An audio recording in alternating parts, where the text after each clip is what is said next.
Hello, my friends. Nice to see you, Salmontations, my Salmonians.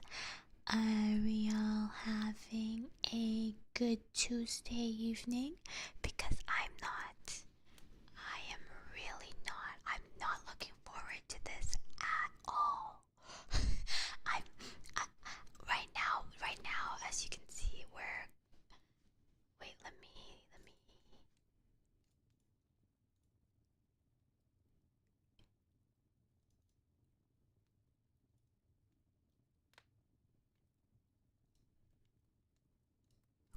Okay.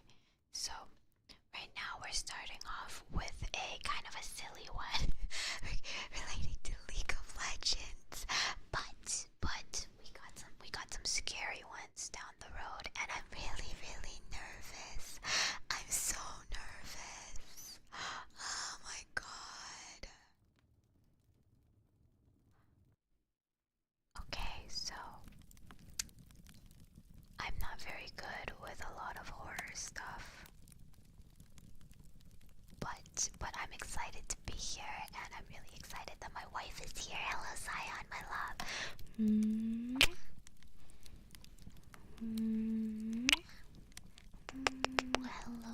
Hello, everybody. Settle in, get comfortable.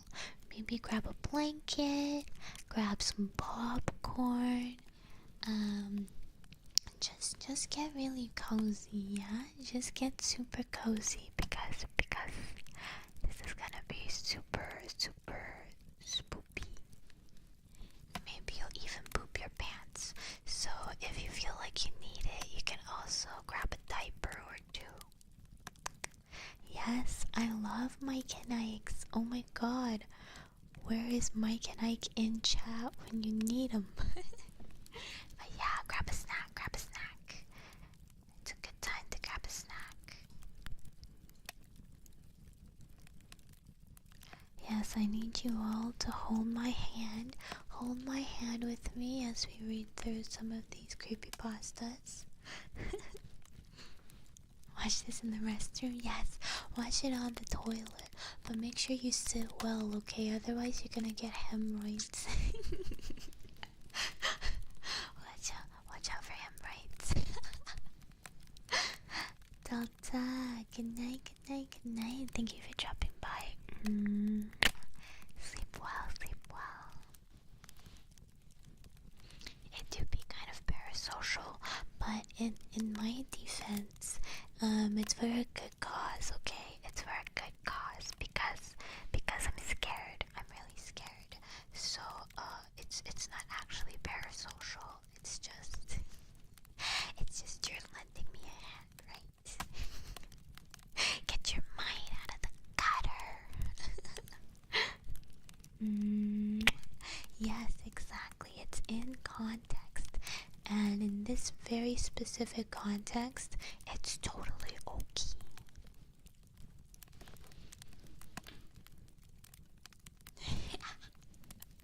Should I also be crying? No, I'll save my crying face for tomorrow. I'll save my crying face for tomorrow when we're actually playing a scary game. But yeah, I hope you guys enjoy. I'm gonna start off by reading why I don't play League of Legends anymore. Author's note. This is a story inspired by real events. No way. This is a story inspired by real events, guys.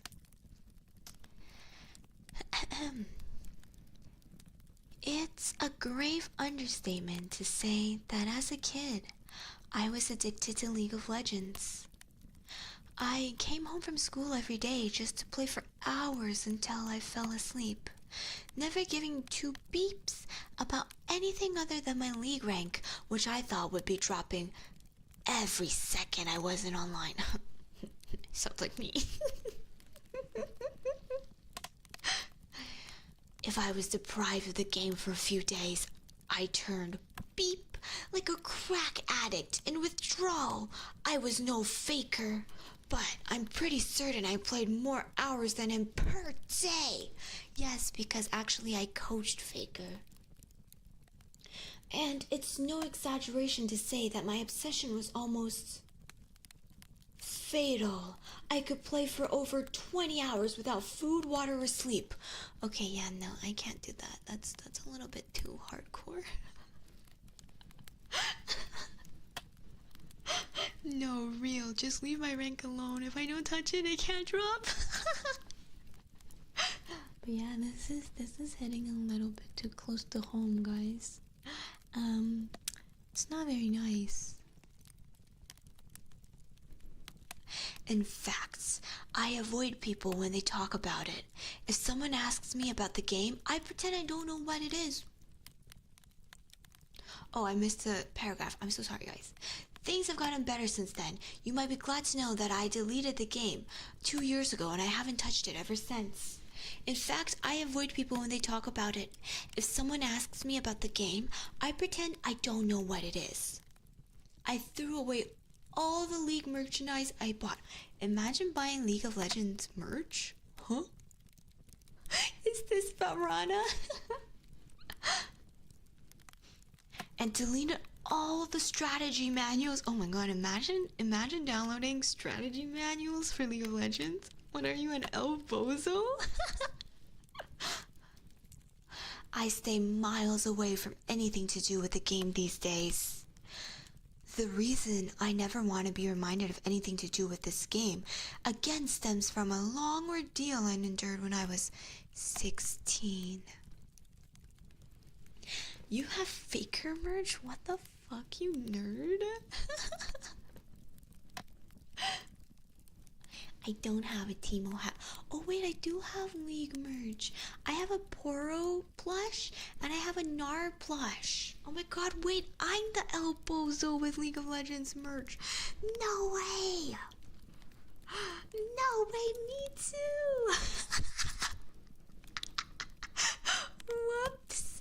We're El Bozos!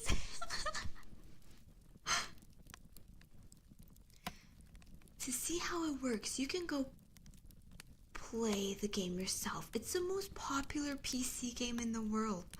I don't know, when was this written? I don't think it's the most popular PC game in the world anymore. For the purpose of conserving your time, I'll only explain the necessary background knowledge to understand the story. Okay, we don't need to read this. Blah blah blah, League of Legends is a MOBA game, summoner controls champion, they have powers, you fight each other, you kill each other, you beat the nexus, boom, profit. Blah blah blah blah blah blah blah. I was accustomed to playing champions. No, my mother sneezed, say bless you to my mom, known as ADCs.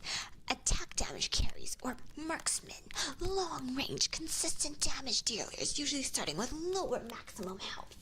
What is this nerd? Okay.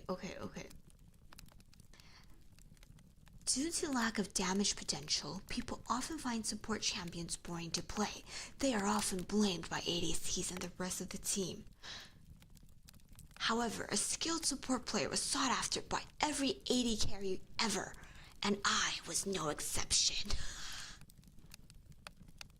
I would always friend request good support players after games, and as a reliable AD carry myself, they would usually accept. What is this cringe? The scariest part of this story right now is that it's so cringe. This is so cringe. I don't want to read this anymore. What is this? This is so incredibly cringe.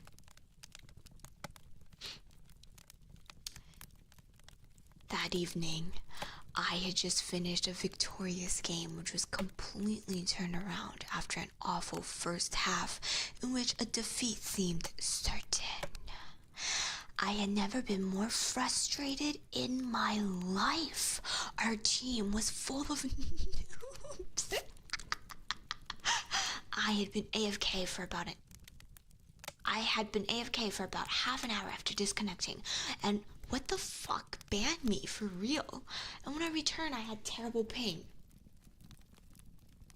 I was very surprised to see a support with 18 kills and 1 death, while everyone else went about 2 kills to 5 deaths, like me. Whoa, this is a support god? This is a support god? Yeah, no, leaf buster this guy. What the hell? Why did I get leaf bustered? To my surprise, the support player friend requested me before I exited the game, and I hurriedly accepted. The username was just a string of seemingly random numbers. Okay, this is clearly a smurf. When you see names like this, it's clearly a smurf, okay? They clearly bought the account. Hi, Josh Miller. Friendly advice, if you're gonna play League of Legends, don't use your full fucking name as your IGN. What? What? No, this is the scariest part of this story. What the fuck? Hi. Hey. GG. BG. Does that stand for baby girl? I don't know what it stands for, but I'm just gonna assume it's baby girl. Hi, Static. Baby girl, why did you play shit? I'm usually a pretty civil guy. I play to have fun, not to cause drama. Usually, if players were toxic, I wouldn't hesitate to unfriend and block. Although at this point, I sensed a little toxicity. I thought it was just bants. We didn't even know each other yet.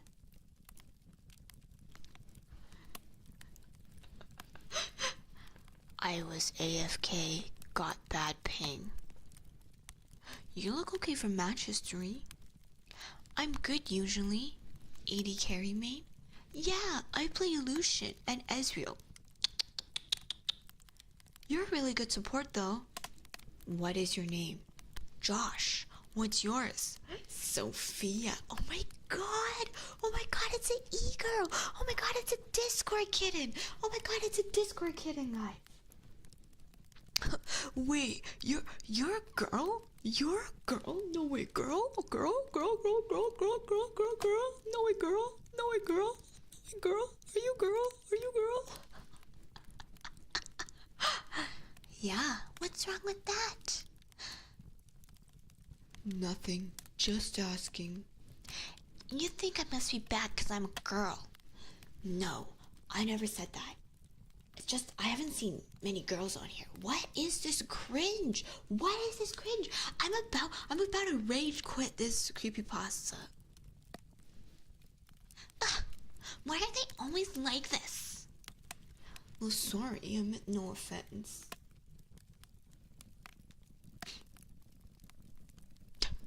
Perhaps it was a mistake to ask, but all I could think of at the time was, goddamn, triggered female dog.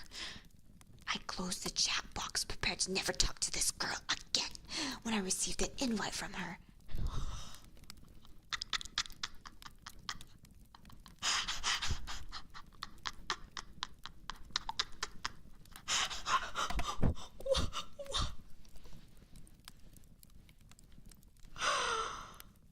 What?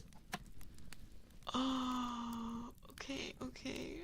We're so in.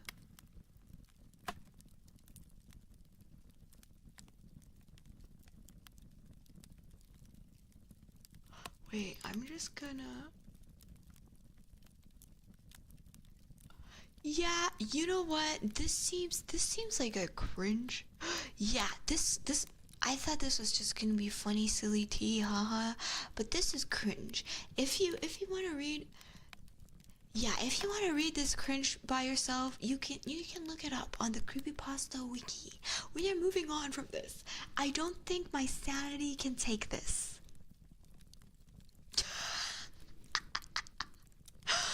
We are moving on to The Fisherman's Tale. No, yeah, it was too cringe. I'm sorry, guys. I can't. I need actual scares and not cringe.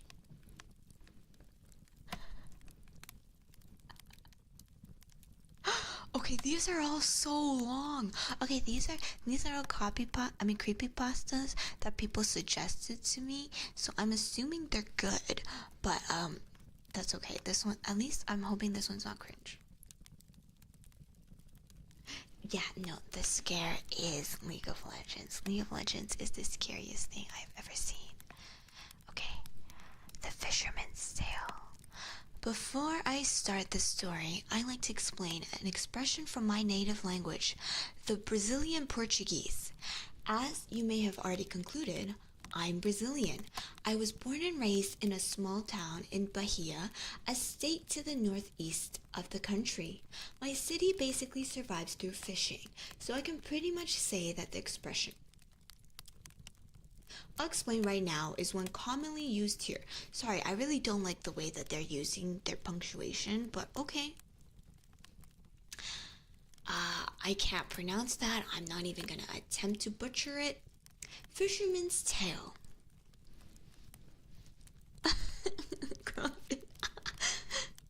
Is an expression used to name tall tales or absurd lies told by someone.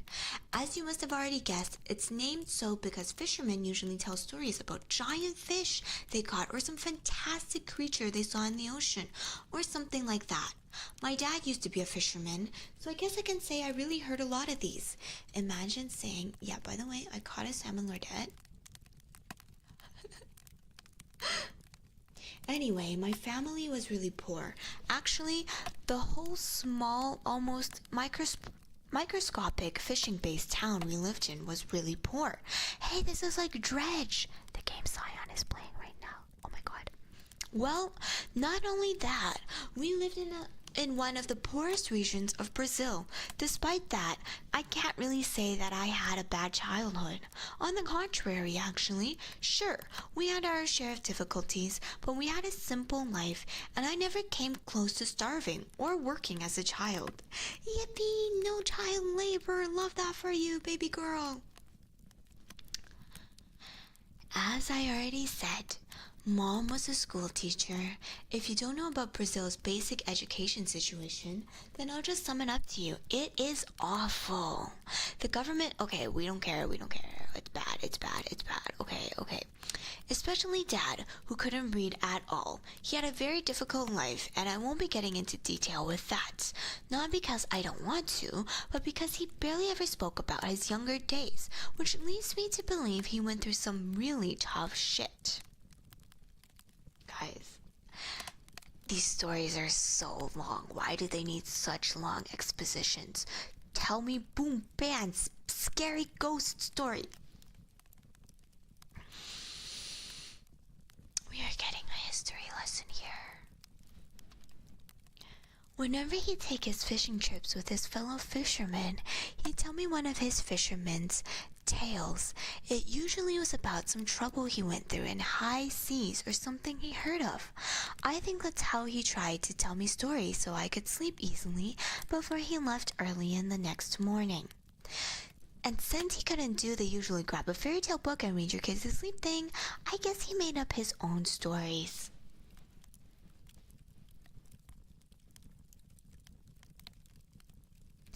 Anyway, I knew better than to believe in sea dragons or colossal tuna fish, but I never complained. I always loved his tales, but no matter how absurd they were, I had my own Errol Flynn at home. Okay, no, for real, why are we reading up an entire history lesson? Okay, I'm gonna do what you're supposed to do when you're reading like your textbooks at school. I'm gonna do a little tasteful skimming.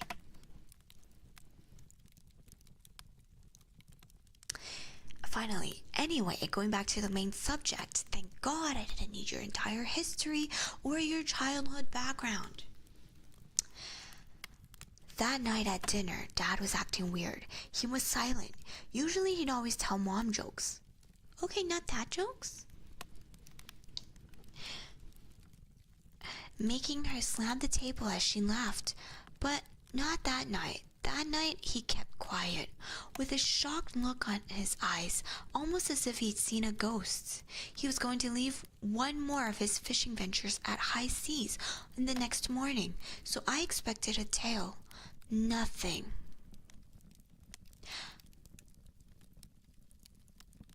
Okay, he expected his dad to tell him a tale, but then when he started speaking, I couldn't help but feel a chill down my spine. I know it sounds strange. A 16-year-old boy still having his father telling him, okay, I don't care. Where is the bedtime story? Excuse me for being upset, but I wanted to be scared.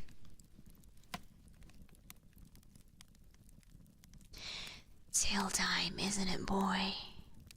Is everything alright, Dad? Yes, I'm just thinking, that's all. Dad barely ever spoke of Grandpa, who died when Dad turned 19. Have you ever heard of the tale of the singing fish? He asked. I shook my head in denial. That was definitely not how he told his stories. They say that this tale is as old as the first boat made by man, a tale that might as well be true. You said it yourself that the sea holds many mysteries. Anyway, it said that deep in the sea lives a form of fish that was born to trick sailors, one so diabolic that makes the biggest of sharks look friendly. Me. I live there. I'm the fish. They call it the singing fish. As silly as it sounds, the singing fish is the most dangerous thing to ever come to life. It has a tail like a dolphin. You know, the fins up to the sides? Singing fish. I grew more and more confused, but shook my thoughts as Dad went on with his tale. They have long tails and upper body that looks like humans. Okay, basically, upper body that looks like humans and a tail that looks like a dolphin.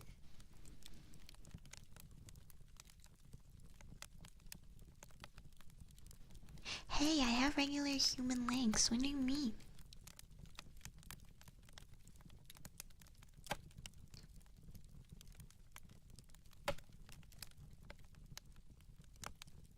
Okay, I'll start reading from here.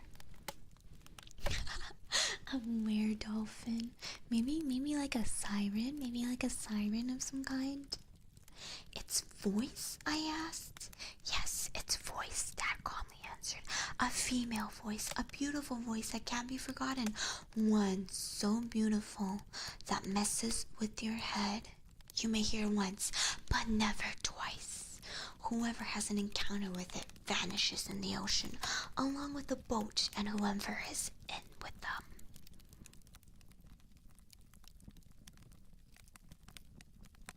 Okay, so Dad told me this story, and then I slept, and then 6 days after, just like that, he left. It was perfect weather, it was a great day for sailing, and he was gone for 6 days. And on the 4th day, Mom cried herself to sleep. After 6 days, someone saw something floating in the water, slowly being carried to the beach. A piece of a boat. It was Dad's boat, whatever was left of it. Anyway, Dad was gone. He was very sad. He was thinking about how his eyes changed before he left, and then he never came back. A lot of years passed. He got into university. Congratulations. And now he lives. Now he's in the news because yippee, he got into university, and now he moved to the capital of the state. And then when he started studying there, his life changed completely. He loved studying. What a nerd! Oh my god, what? These people don't know how to tell stories. Like, how is this relevant? How is this relevant? Just tell me you moved to the city, my guy.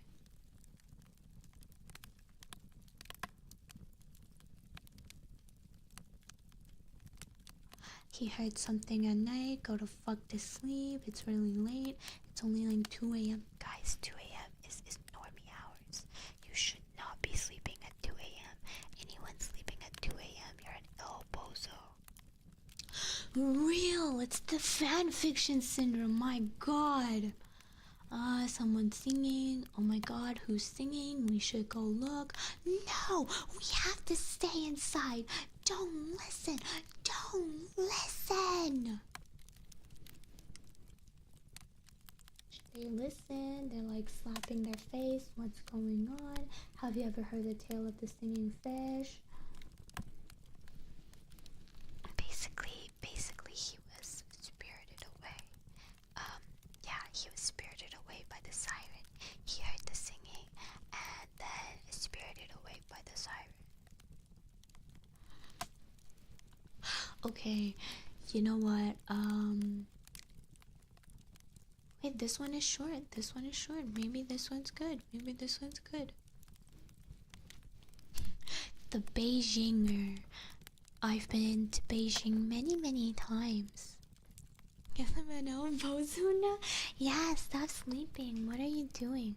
Why, I ask you, are you sleeping? No, real. They're like, something's not adding up here. We should definitely check it out instead of booking it or calling the police.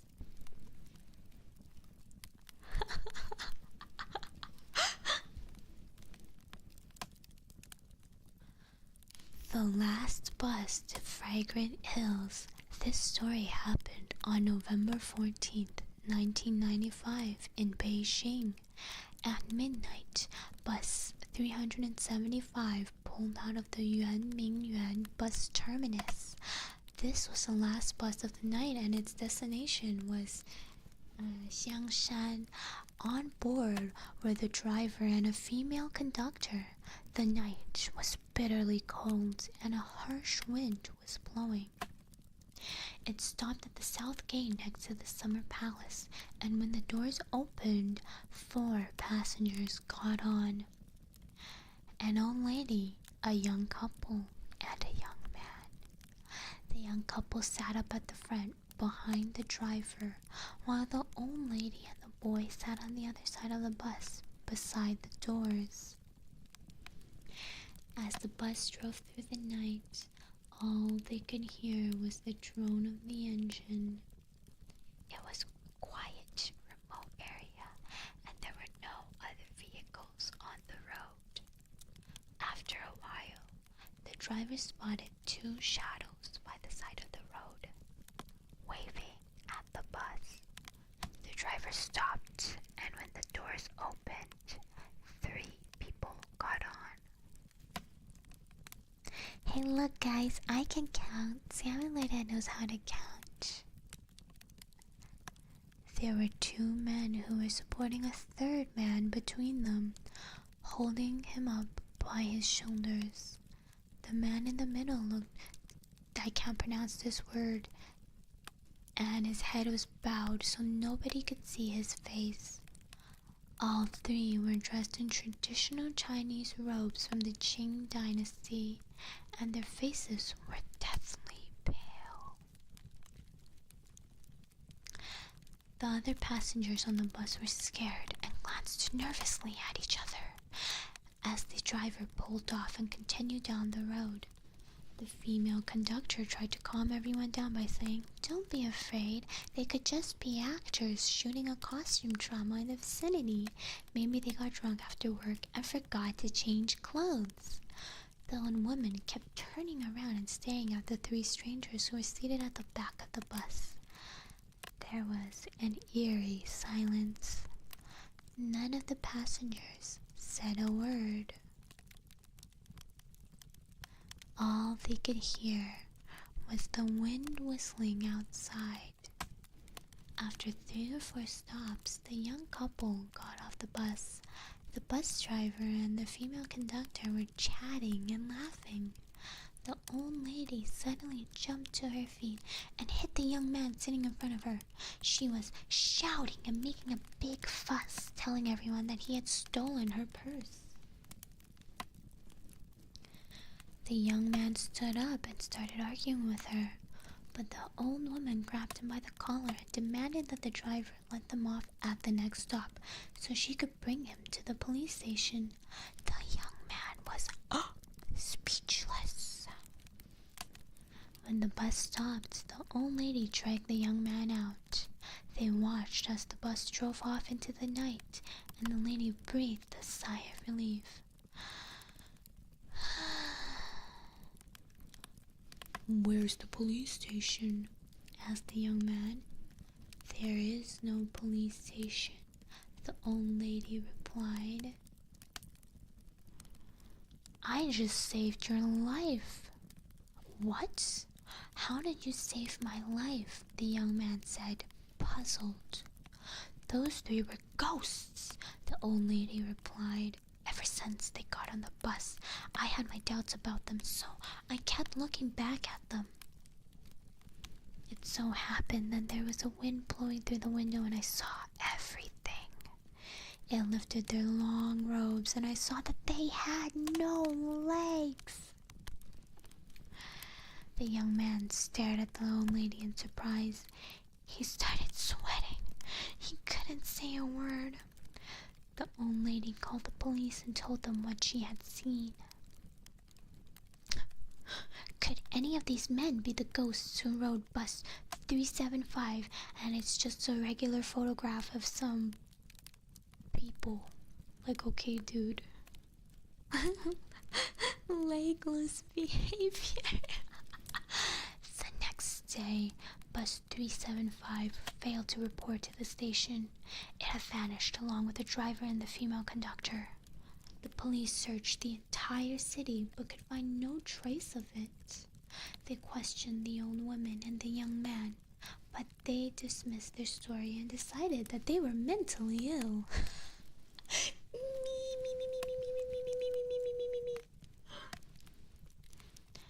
That night, the Beijing Evening News and the Beijing News reported the story. The old woman and the young man were both interviewed live on television. 2 days later, the police eventually found the missing bus. It was submerged in the Miyun Reservoir, about 100 kilometers from Fragment Hills. Inside the bus, they discovered 3 badly decomposed bodies: the bus driver, the female conductor, and an unidentified man. There were a number of other mysteries surrounding this case. 1. The bus did not have enough gas to drive all the way to the Miyun Reservoir, and when the police opened the petrol tank, they found it was filled with blood. 2.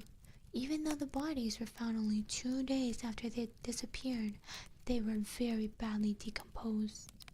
Even if it was summer, the process of decomposition could not be this quick. An autopsy confirmed that there had been no intentional meddling with the bodies. How could they decompose so quickly? The police did a strict inspection of all the security camera tapes on each entrance leading to the Miyun Reservoir, but the bus wasn't seen in any of them. In fact, they found nothing out of the ordinary whatsoever.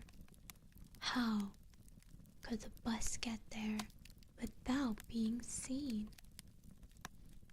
To this day, it remains an unsolved mystery. So, did you think it's real? Do you think it is real? What would you do? I love how the old lady just like didn't warn the bus driver or like the train conductor, or nothing. She was just like, haha, those 2 El Bozos are gonna die, by the way, even though I know for a fact that they're ghosts. I saw for a fact that they didn't have legs, but like, I didn't try to warn them or anything. I just booked it. Those El Bozos, am I right? And welcome in, everybody. Hello. How are you guys doing today?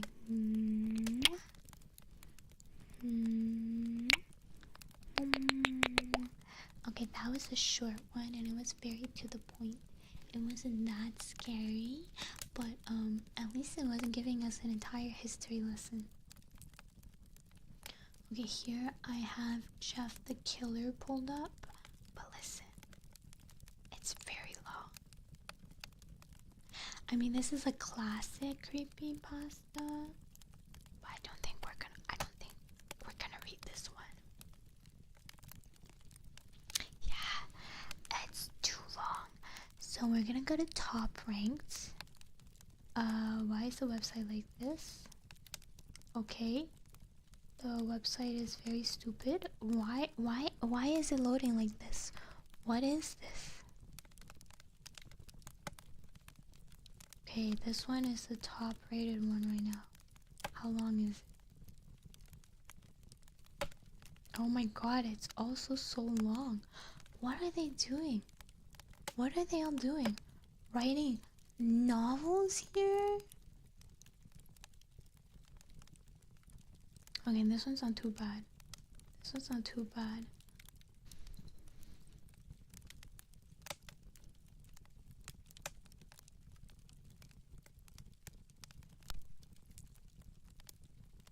Oh my god, they're all so long. Why are they so long? Bedtime. Estimated reading time 57 minutes? 57 minutes? Holy moly. Okay, but these look really scary. Okay, estimated reading time 22 minutes.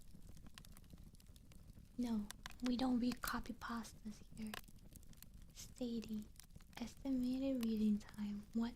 Oh my god. Lavender Town Syndrome? Lavender Town Syndrome? Guys, how many of you are too young to know what the Lavender Town Syndrome is? There's no way, right?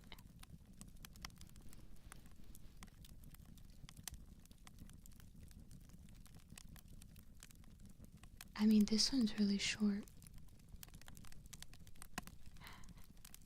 Lavender Town, as seen in red and green. The Lavender Town Syndrome, also known as Lavender Town Tone or Lavender Town Suicides, was a peak in suicides and illness of children between the ages of 7 to 12 shortly after the release of Pokemon Red and Green in Japan. Back in February 27th, 1996, rumors say that these suicides and illness only occurred after the children playing the game reached Lavender Town, whose theme music had extremely high frequencies that studies showed that only children and young teens can hear since their ears are more sensitive.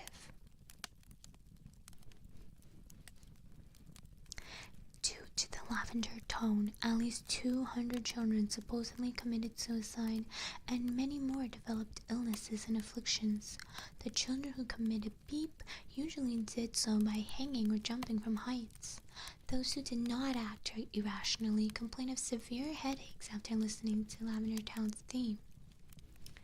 Although Lavender Town now sounds differently depending on the game, the mass hysteria was caused by the first Pokemon game released. After the Lavender Tone incident, the programmers had fixed Lavender Town's theme music to be at a lower frequency, and since then, children were no longer affected by it. One video appeared in 2010 using special software to analyze the audio of Lavender Town's music. When played, the software created images of the unknown near the end of the audio. This raised a controversy since the unknown didn't appear until Generation 2 games Silver, Gold, and Crystal. The unknown translates to leave now. There's also said that beta version of Lavender Town. It is said that the beta version of Pocket Monsters was released to some kids to test the game. This is the video of the beta version of Lavender Town. Oh. I'm not gonna play it, but if you want to listen to it, you guys can Google it.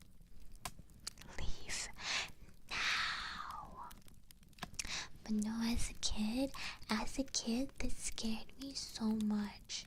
Hi, welcome. Um, yeah, no, as a kid, when I found out about this, I never played the original Red and Green games.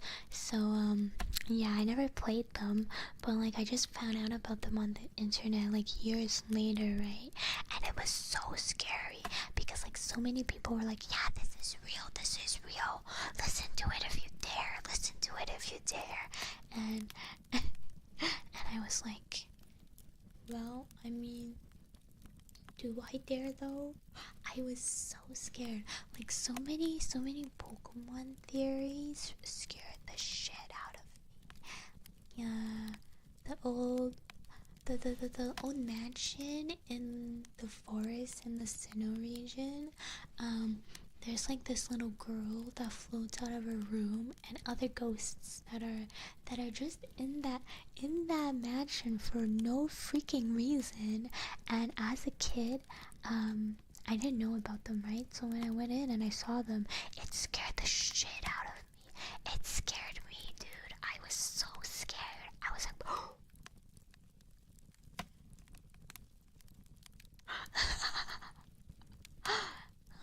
these Pokemon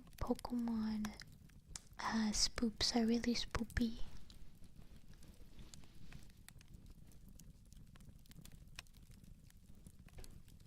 What is the Space World demo? Let's find another one. Estimated reading time 20 minutes. God damn. Why is everybody writing freaking novels?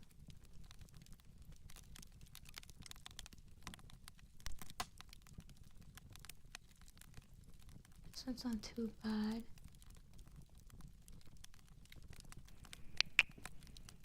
Mr. Widemouth, just like me for real?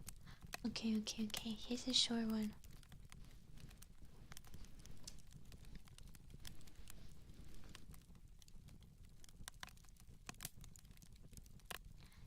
During my childhood, my family was like a drop of water in a vast river, never remaining in one location for long. We settled in Rhode Island when I was 8, and there we remained until I went to college in Colorado Springs. Most of my memories are rooted in Rhode Island, but there are fragments in the attic of my brain which belong to various homes we had lived in when I was much younger. Most of these memories are unclear and pointless, chasing after another boy in the backyard of a house, trying to build a raft to float on the creek, and so on. But there is one set of memories which remains as clear as glass, as though they were made just yesterday. It's Mr. Worldwide's cousin. Yeah, the lesser known Mr. Widemouth.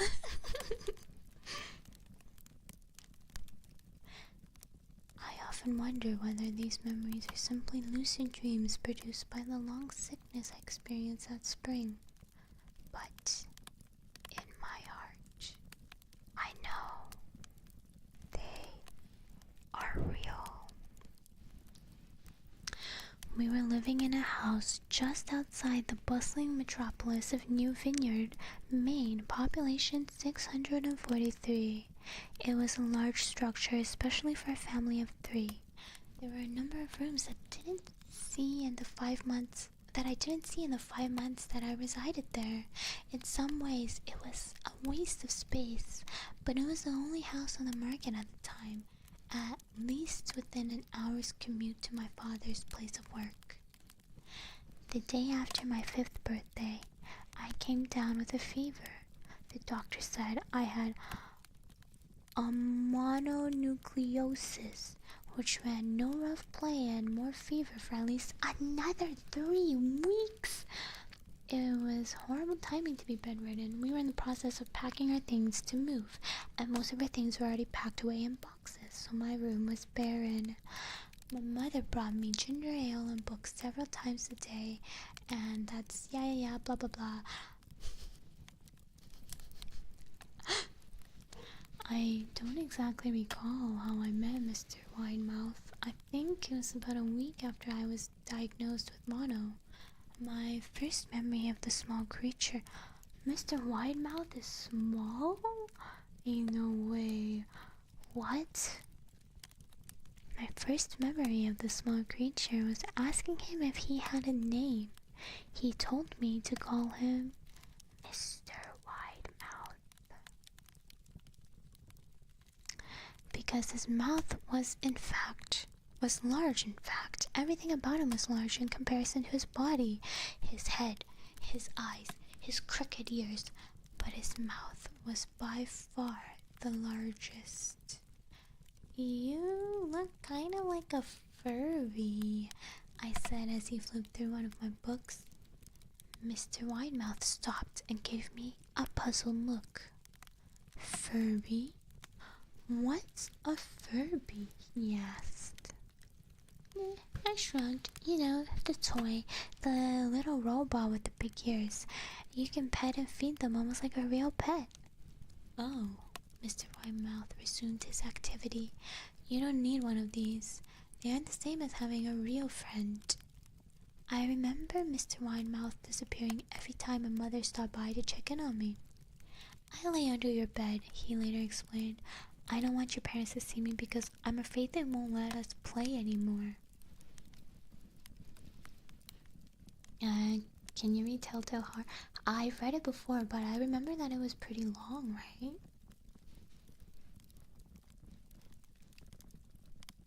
Good night, Horn. Thank you for joining us, and I hope you sleep well. That's okay, don't worry, it's not on you. It's on these fan fiction writers from Rio. Good night. We didn't do much during those first few days. Mr. Widemouth just looked at my books, fascinated by the stories and pictures they contained. The third or fourth morning after I met him, he greeted me with a large smile on his face. I have a new game we can play, he said. We have to wait until after your mother comes to check on you, because she can't see us play. It's a secret game. After my mother delivered more books and soda at the usual time, Mr. Widemouth slipped out from under the bed and tugged my hand. We have to go to the room at the end of the hallway, he said. I objected at first, as my parents had forbidden me to leave my bed without their permission. But Mr. Widemouth persisted until I gave in. Yeah, you know, the secret game is League of Legends.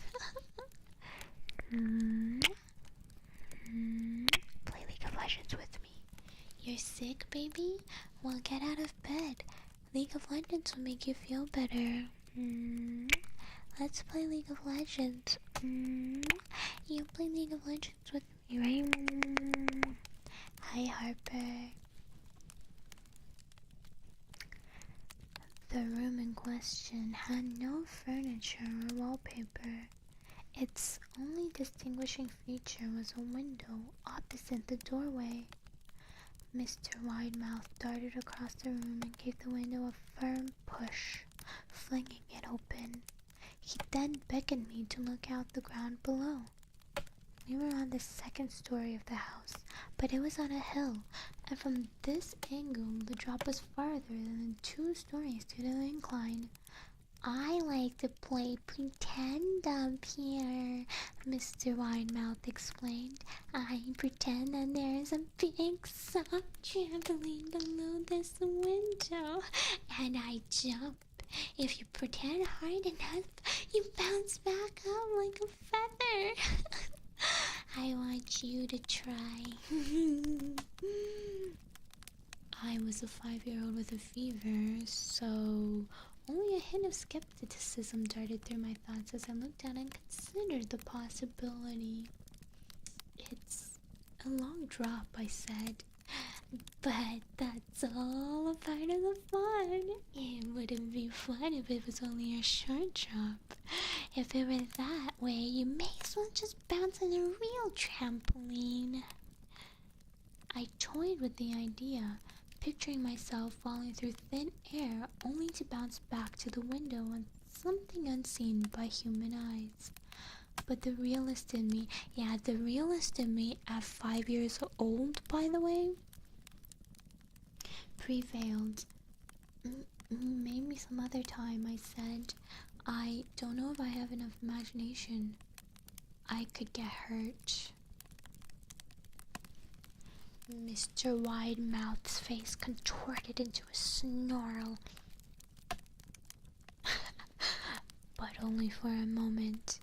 Anger gave way to disappointment. Well, if you say so, he said.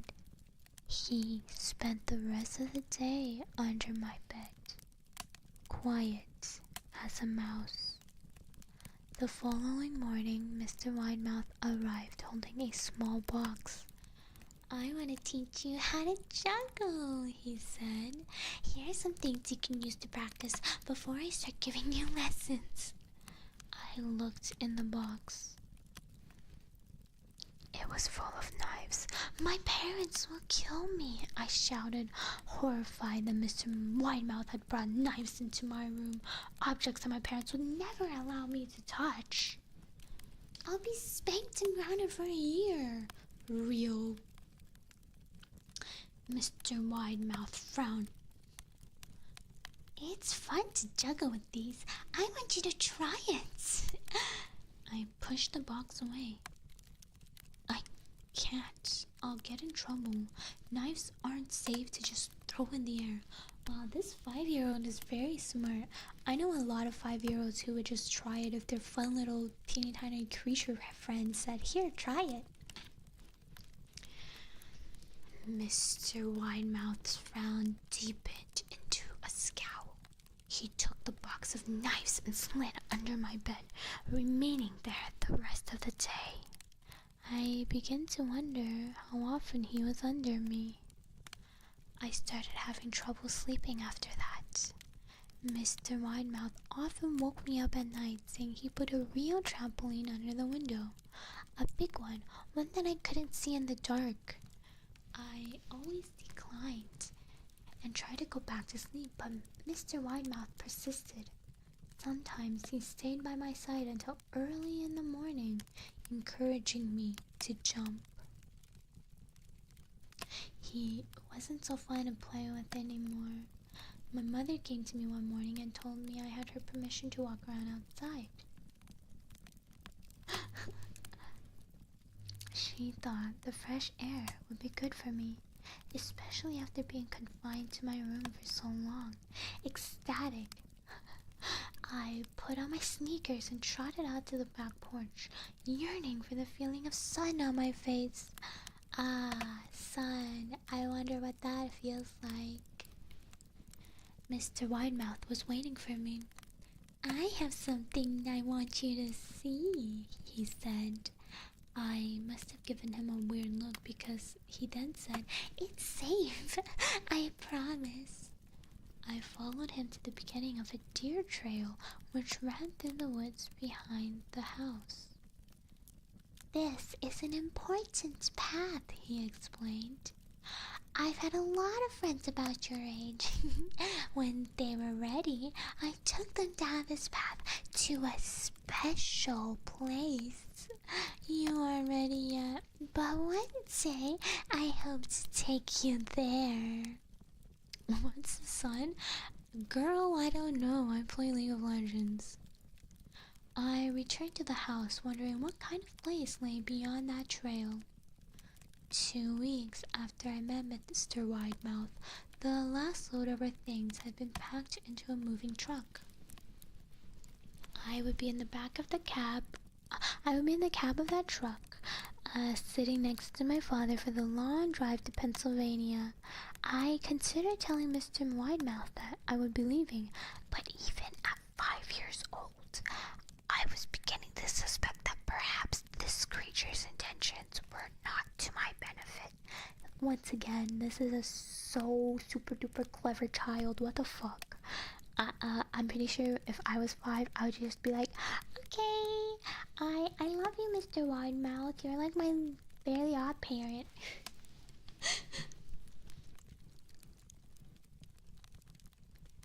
For this reason, I decided to keep my departure a secret. My father and I were in the truck at 4 a.m. He was hoping to make it to Pennsylvania by lunchtime tomorrow. With the help of an endless supply of coffee and 6-pack of energy drinks, he seemed more like a man who was about to run a marathon rather than someone who was about to spend 2 days sitting still. Early enough for you, he asked. I nodded and placed my head against the window, hoping for some sleep before the sun came up. I felt my father's hand on my shoulder. This is the last move, son. I promise. I know it's hard for you, as sick as you've been. Once Daddy gets promoted, we can settle down and you can make friends. I opened my eyes as we backed out of the driveway. I saw Mr. Widemouth's silhouette in my bedroom window. He stood motionless until the truck was about to turn onto the main road. He gave a pitiful little wave goodbye.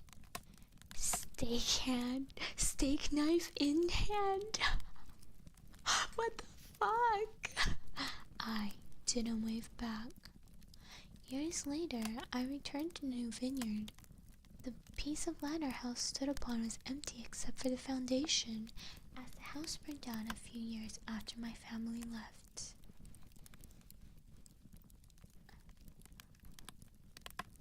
Out of curiosity, I followed the deer trail that Mr. Widemouth had shown me. Part of me expected him to jump out from behind a tree and scare the living bejesus out of me. But I felt that Mr. Widemouth was gone, somehow tied to the house that no longer existed. The trail ended at the New Vineyard Memorial Cemetery. I noticed that many of the tombstones belong to children.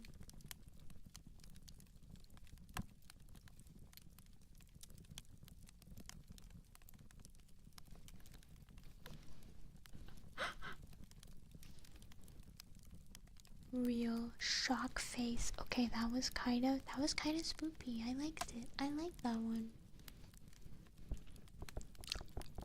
I know it's sad. It's sad for the kids, but like this our main character here. Yeah, that was one creepypasta. Our main character here, like, for being a 5-year-old child, he's super duper smart. Like, really? His parents must have taught him so well. Like, don't follow strangers into the woods. Don't jump off the balcony. Don't play with knives. Of course, take your time. You can take me with you if you need to change your undies. That's why I suggested diapers.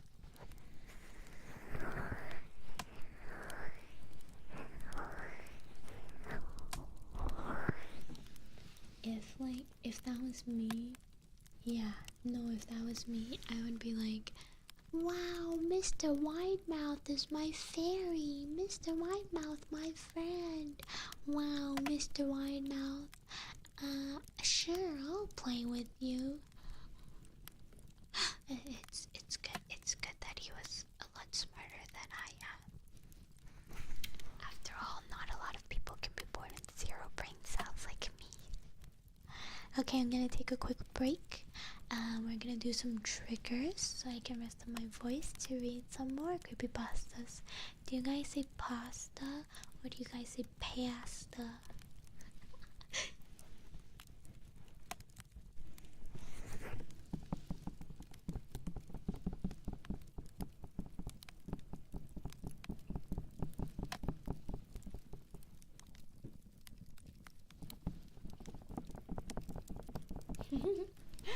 Creepy spaghetti.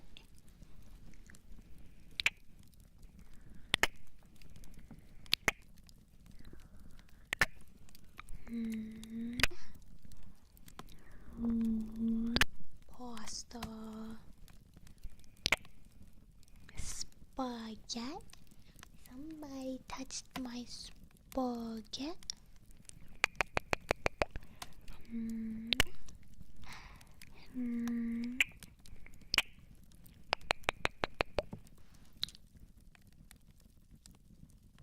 I do have tongue. Do you have tongue?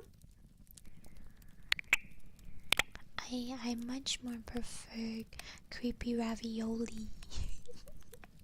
Oh, I could go for ravioli right now.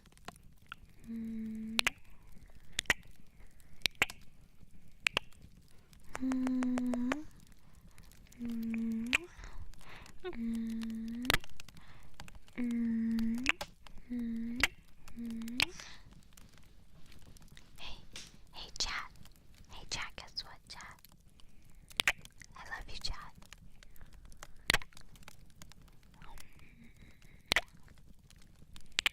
Maybe some creepy instant noodles. Just a little bit spoopy.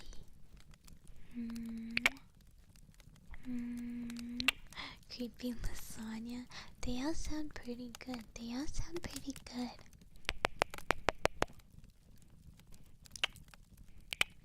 Will you?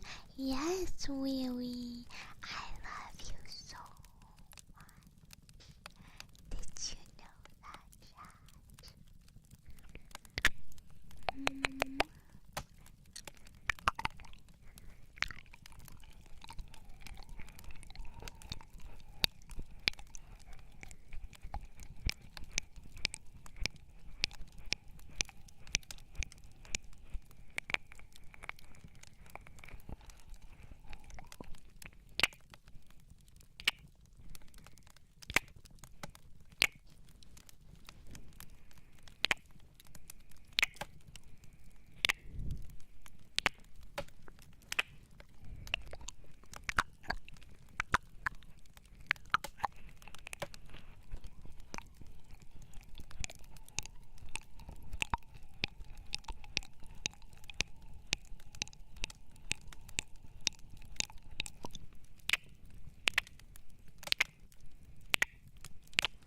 They were very spoopy. Taking a short break to focus on some triggers before we continue reading. But hello, welcome in.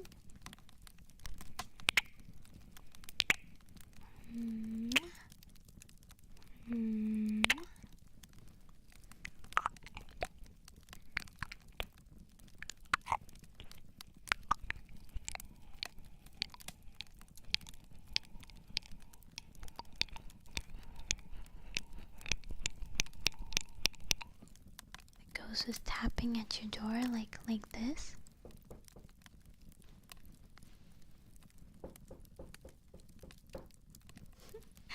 Let me in. It's me, Salmon. You'll let me in, right?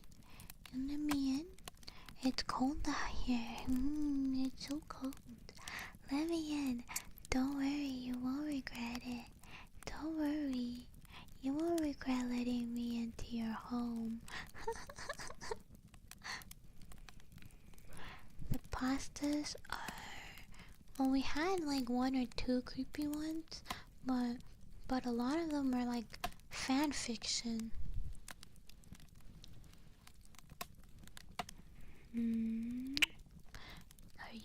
Are you Golden Freddy? No way, Golden Freddy himself?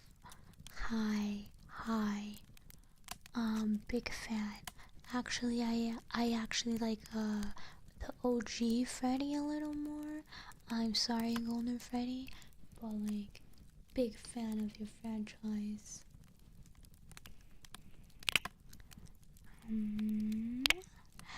Mr. Yes, yeah, Golden Freddy is here in the flesh. Or should I say, here in the exoskeleton.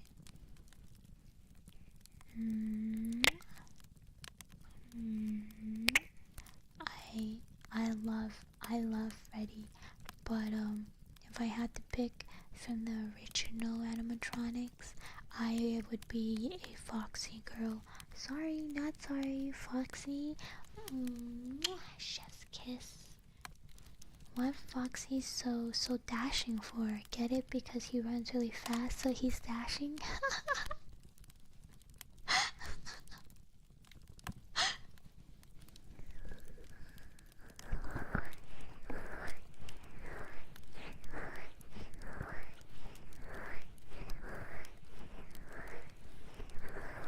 Why nobody laughing?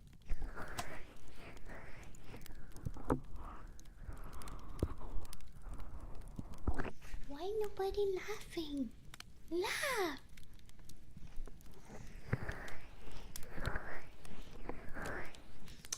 Thank you, thank you, thank you. That's much better.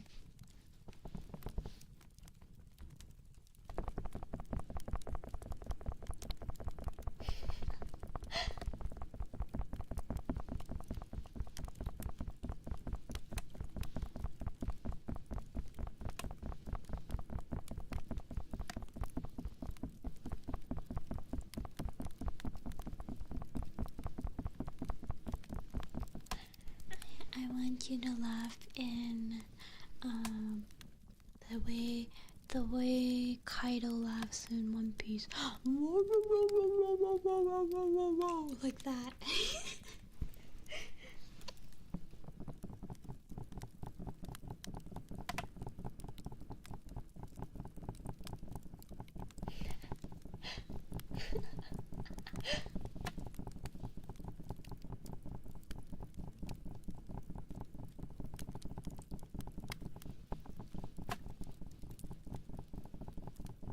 Thank you. My god. Finally, tough crowd tonight.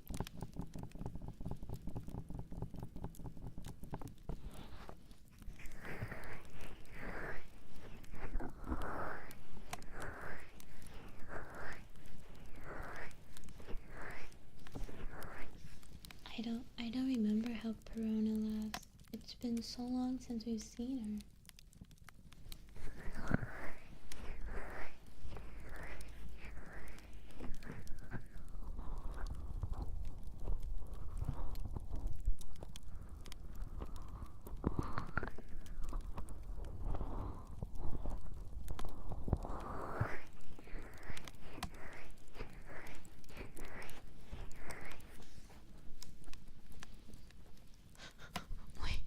She does?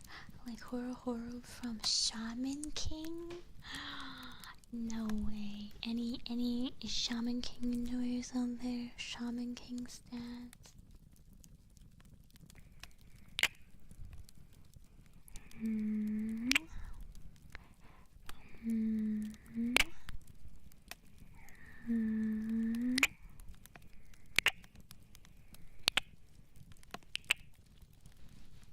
When I was younger, I had this insane Shaman King phase.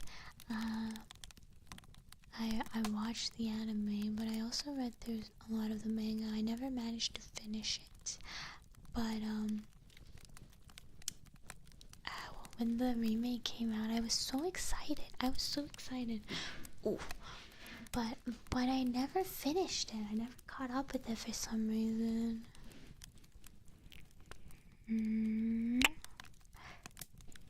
Foxy?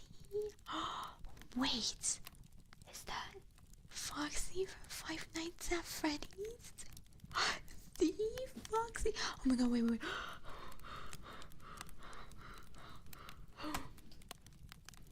Foxy, I'm a big fan. Foxy, out of all the original animatronics, you're my favorite. You're my bias. I stan you, Foxy. I think you're super cool and like really hot and stuff and out of all the animatronics, I know people are like Chica. People think Chica's really hot and everything, but I think you're the hottest animatronic, Foxy.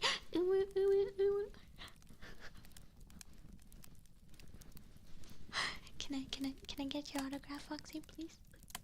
I want your autograph, Foxy. I I really like you because I like how you stay in your little area. Most of the times you stay in your little area, and then when you do start your hunt, you kind of like give me a little heads up, and then you run over. That's a little rude, but I like me a guy who can go really fast, and then and then um and then when you do your little jump scare, you're not like the other animatronics. You're not rude like the other animatronics. They come out and you're like bam. But you, Foxy, you're kind of just like, hey, suh, dude, suh. And that's what I really like about you, Foxy. Any Five Nights at Freddy's? He's like, so, dude, what are you guys waiting? The 5 cuddles with Foxy? What is that? It sounds like pornography.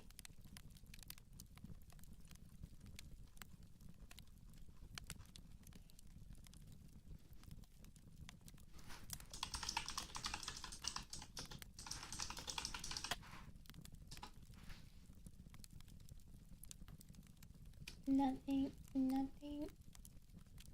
comes up.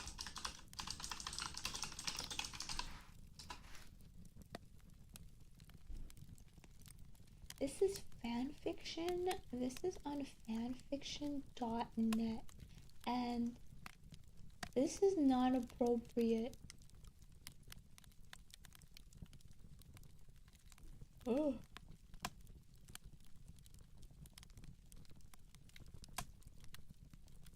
Why would you suggest this? What is wrong with you? What is wrong with you? Oh my god. Oh my god.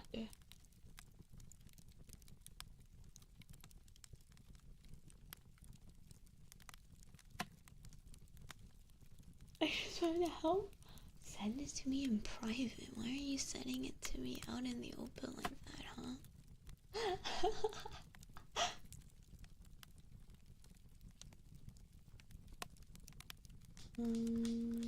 Okay, let's read. Let me look for another one.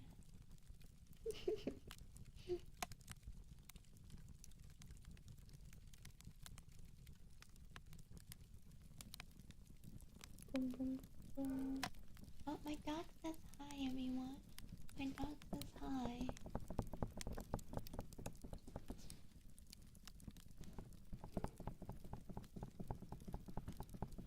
All these creepypastas are so long.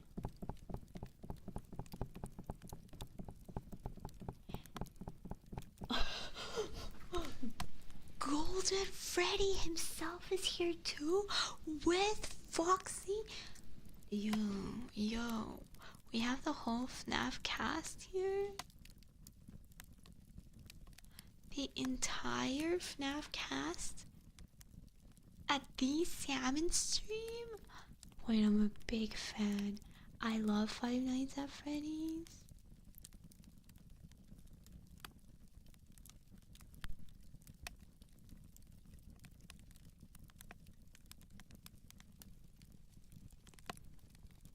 Can we get a Chica up in here?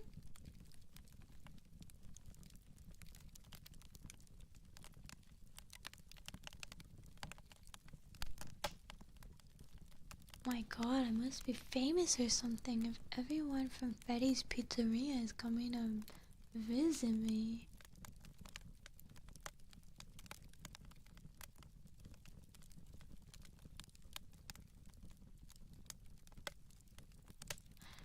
No, I don't. I have a personal vendetta against Bonnie. Bonnie fucked me up. Bonnie fucked me up real good.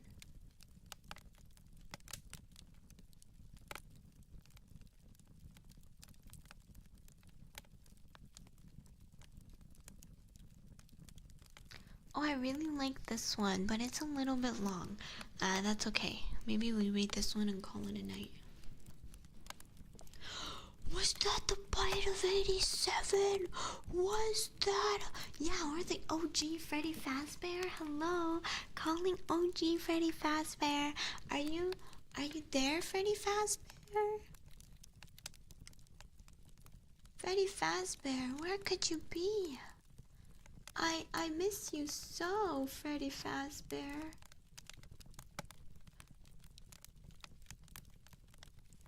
Did somebody call for me? Oh, did someone say they missed the OG Freddy Fazbear? Hello everybody, welcome to Freddy's Pizzeria! Welcome to Freddy's Pizzeria, everybody! I'm Freddy Fazbear!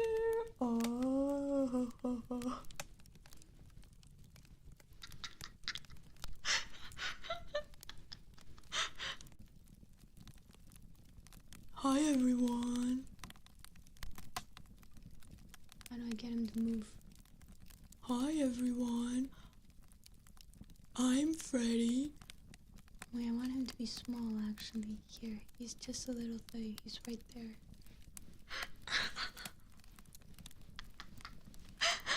What's behind me, guys? What's behind me? I'm scared. I'm so scared. Help. Help.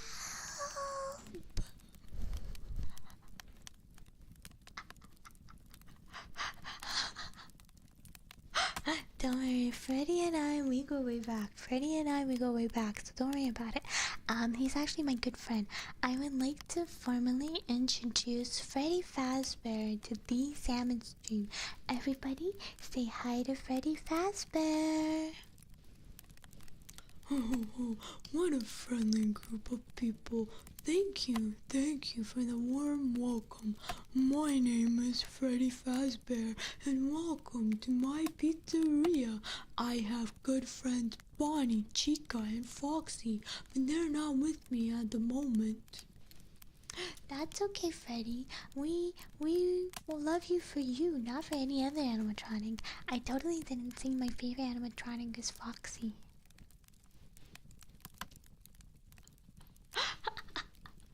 Oh, I'm gonna pretend like I didn't hear that. Yeah. Anyways, now that Freddy's here, do you guys have, do the Sad Minions have any questions for my good friend Teddy here? Don't call me Teddy. I am not a teddy bear. No, look at him. He's so cute. He's the cutest ever. Aren't you so cute, Freddy? You're so cute, Mr. Teddy Bear.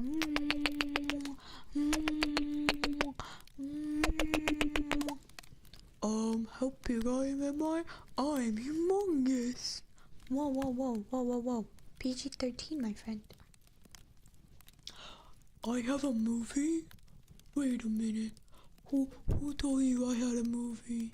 Oh yeah, Freddy, did you not know? People are making a movie out of you.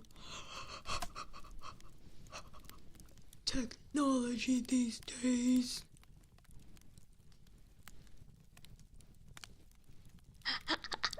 Don't worry. I'll protect you if anything happens. I won't let Freddy touch any of my Sad Minions. Yeah, the FNAF movie is coming out soon. I love Five Nights at Freddy's. Man, this is making me want to do another Five Nights at Freddy's stream. But I already beat it on stream before. Hello. Oh shit, I forgot to buy FNAF tickets again. I forgot to go and buy FNAF tickets. I need to do that after stream. Can I come with you, Salmon Lordette? I wanna watch the FNAF movie with you, Salmon. I don't know if they'll let me bring an animatronic in with me, but I guess since it's your movie, they have to make an exception, right?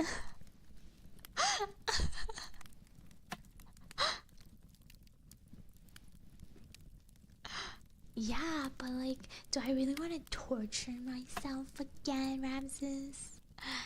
I'm hyped too. I hope it'll be as silly as I hope. Freddy will be the guest of honor. Mm. Mm. Mm. Yeah, I'm sure it'd be great advertising for the star of the movie to come to the theaters himself. I'm sure they would love it. Sure, Freddy, why don't you come with me? Oh, I'm gonna have so much fun. Oh, Salmonians, did you guys know that Salmon Lordette, she has a little crush on Foxy? Isn't she so silly? Hey, that is not true. That is not true. I just think that Foxy is really rad. Okay? That doesn't mean I have a crush on a literal animatronic. Stop slandering me. Whatever you say, Salmon Lordette. Oh, he's just joking, guys. He's just joking. He doesn't mean it literally. He doesn't mean it literally. Wait, send it in the Discord, Ramses. I want to see that. That's so cool. Mr. Freddy Fazbear, Mr. Yes has a question for you. Mr. Yes wants to know if you play League of Legends. League of what? Yeah, guys, it's like you guys don't remember. Freddy can't really leave the pizzeria. He can't really leave the pizzeria. I kind of just like smuggled him out of there. We have to bring him back to the pizzeria soon. What? I have to go back? I thought I was gonna watch the movie with you, Salmon. Shh, yeah, baby, you are. Don't worry, baby girl. You're totally not going back to the pizzeria. You're totally watching the movie with me. Mwah. Don't worry about it. I never lie. I have never lied once in my life. Don't worry, baby girl.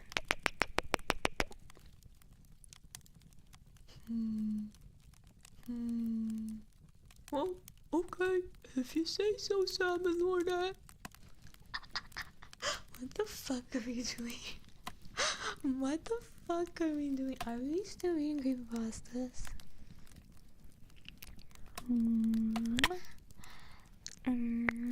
Okay, I'm not gonna lie. I was having like a pretty shitty day today. I woke up and then just a whole bunch of shit happened. I'm still suffering from the PP disease, by the way. So I didn't go to work today, right? So I was already sad that I wasn't making any money. And then a whole bunch of shit happened in my personal life, and it was just a real awful day. But I'm happy to be here. You guys make my day a whole lot better, so thank you.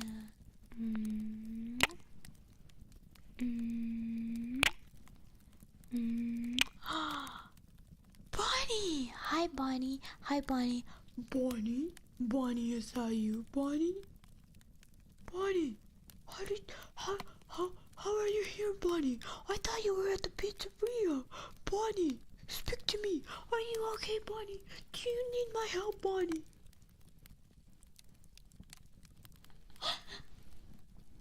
Yeah, now we need Chica, and we need all of them to talk at once. We need all of them to talk at once, so I know it's not just a fake account changing their names every time. I need all of them to be here all at once. Bonnie, what are you doing here, Bonnie? Bonnie, speak to me. Bonnie, are you okay? How's Chica doing, Bonnie?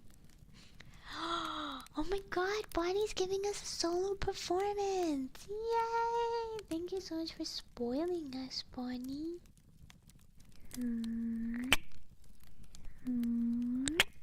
See you later, Coffin. Thank you so much for joining us today. You go get some EP time, okay? Eep, wow, my love.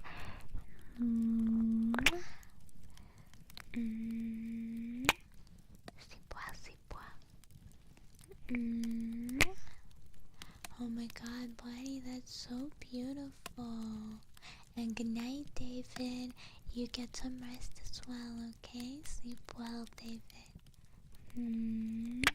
No, this song goes so hard. It is the song of all time.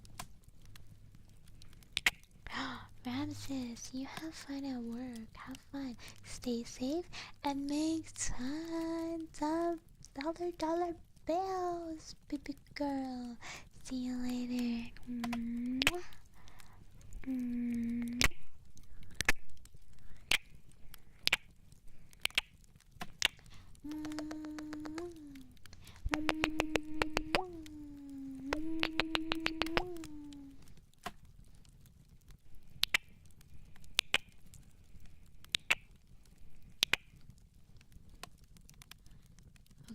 Okay, guys. Do you have anything else you want to say to Freddy before we continue reading creepypastas? You have anything else you want to say to the man, the myth, the legend himself, Freddy Fazbear? I have one. Freddy, what are your thoughts on the purple guy? Huh? Who's the purple guy? Do I know him? You may also know him as William. Huh?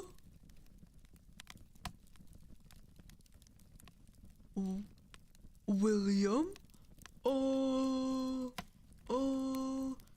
For some reason it's like baby memories. It's very, very faint. But if I close my eyes, it's like I can still smell him. William. Oh, William. Well, okay. Thank you, Freddy. That wasn't weird at all. Thank you very much. Moving on. Sam Minions, do you have any questions for Freddy?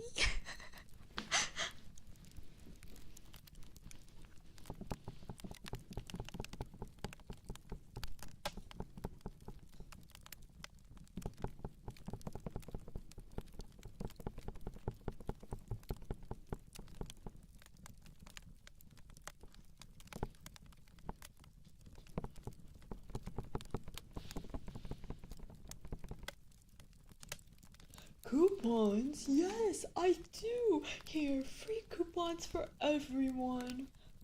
Buy one, get one, 50% off all medium-sized pizzas. Come, join us. And here, I'll even give you a free gravy coupon. Don't tell my boss. Oh my god. That's so generous, Freddy. Thank you. Volley bear? I don't know a volley bear. Do you know a volley bear? Don't worry about it, Freddy. They're all League of Legends brain rot. All they do is eat shit, play League of Legends, and cry every single day. So don't worry about it. Don't worry about it. That's why you buy 4 medium pizzas, and 2 of them will be for free. Okay. This is free Freddy Fazbear advertisement, I see. Freddy is the best, actually. I love Freddy.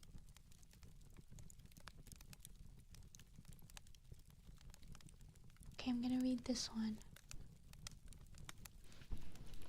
I think this one's really silly.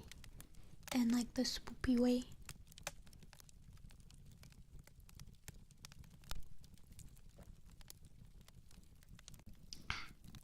Freddy can sit in the back. Freddy, Steve really wants you to leave. I'm not going back to the pizzeria. You can't make me. There you have it. I asked him politely and he said no. He said no, you. Yes, this is a classic. Russian researchers in the late 1940s kept 5 people awake for 15 days using an experimental gas-based stimulant. They were kept... I am in shambles. That's okay, baby girl. Mwah. kept in a sealed environment to carefully monitor their oxygen intake so the gas didn't kill them, since it was toxic in high concentrations. This was before closed-circuit cameras, so they only had microphones and 5-inch thick, glass portholes-sized windows into the chamber to monitor them. The chamber was stocked with books, cots to sleep on, but no bedding, running water and toilet, and enough dried food to last all 5 for over a month. The test subjects were political prisoners deemed enemies of the state during World War II. Everything was fine for the first 5 days. The subjects hardly complained, having been promised, falsely, that they would be freed if they submitted to the test and did not sleep for 30 days. Their conversations and activities were monitored, and it was noted that they continued to talk about increasingly traumatic incidents in their past, and the general tone of their conversations took a darker aspect after the 4-day mark. I love Mokosh. I love those emotes. After 5 days, they started to complain about the circumstances and events that led them to where they were, and started to demonstrate severe paranoia. They stopped talking to each other and began Wait, guys. How many of you have stayed up for 5 days? You would be dead, by the way, if you didn't sleep at all for 5 days. And began alternately whispering to the microphones and one-way mirrored portholes. Oddly, they all seemed to think they could win the trust of the experimenters by turning over their comrades, the other subjects in captivity with them.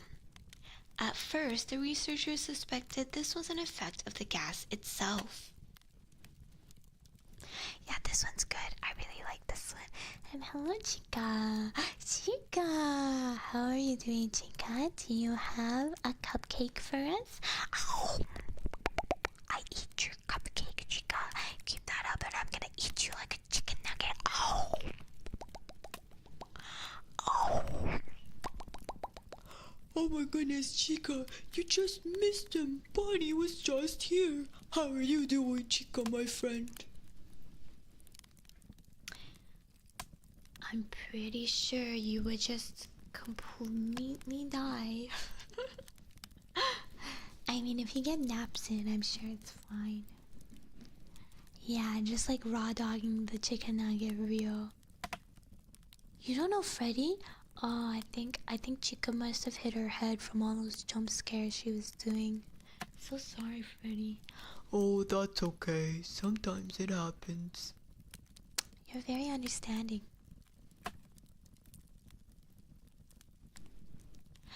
After 9 days, the first of them started screaming. He ran the length of the chamber, repeatedly yelling at the top of his lungs for 3 hours straight. He continued attempting to scream, but was only able to produce occasional squeaks. Eek, eek, eek, eek, eek, eek. The researchers postulated that he had physically torn his vocal cords, just like Aphelios from League of Legends. The most surprising thing about this behavior is how the other captives reacted to it. Or, rather, didn't react to it. They continued whispering to the microphones, just like me for real, until the second of the captives started to scream. The 2 not screaming captives took the books apart, smeared page after page with their own feces, and pasted them calmly over the glass portholes. The screaming promptly stopped. Ayo, ayo. It's your birthday? Happy birthday, Chica. Happy birthday, Chica. So did the whispering to the microphones. I will never stop whispering into microphones and kissing ears. After 3 more days passed, The researchers checked the microphones hourly to make sure they were working, since they thought it impossible that no sound could be coming from with 5 people inside. The oxygen consumption in the chamber indicated that all 5 must still be alive. In fact, it was the amount of oxygen 5 people would consume at very heavy level of strenuous exercise. On the morning of the 14th day, the researchers did something they said they would not do to get a reaction from the captives. They used the intercom inside the chamber, hoping to provoke any response from the captives they were afraid were either dead or vegetables. What's your question? Ask and we'll see if I'll answer. Oh my god, I'm so sorry. Could you not hear me over your washing machine? Oh my god. They announced, "We are opening the chamber to test the microphones. Step away from the door and lie flat on the floor or you will be shot. Compliance will earn one of you your immediate freedom." I do like your cupcake, Chica. Do you have more cupcakes? Ow! Mom. To their surprise, they heard a single phrase in a calm voice response. "We no longer want to be freed." Debate broke out among the researchers and the military forces funding the research. Unable to provoke any more responses using the intercom, it was finally decided to open the chamber at midnight on the 15th day. The chamber was flushed of the stimulant gas and filled with fresh air, and immediately voices from the microphones began to object. 3 different voices began begging, as if pleading for the life of loved ones, to turn the gas back on. The chamber was opened and soldiers sent in to retrieve the test subjects. They began to scream louder than ever.